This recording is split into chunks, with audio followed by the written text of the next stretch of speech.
So, hi guys. So, karon ay tapos na kami naligo. So, gabi na.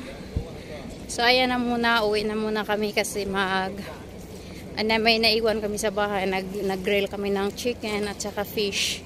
So, ngayon ay mag-dinner. So, umuwi na yung namin, yung kaibigan namin. Binisita kami dito. So, ayan muna.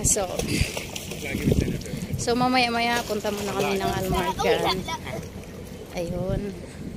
So, yan siya makita dyan. Yan. So, malapit lang, dito lang ang banda yung bahay yan. Yan, yan, bahay namin dyan. Nandyan lang siya banda. Yan. Yan.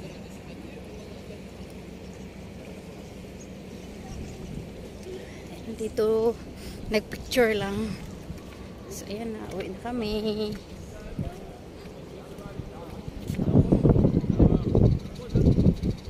Urog. Ayan na.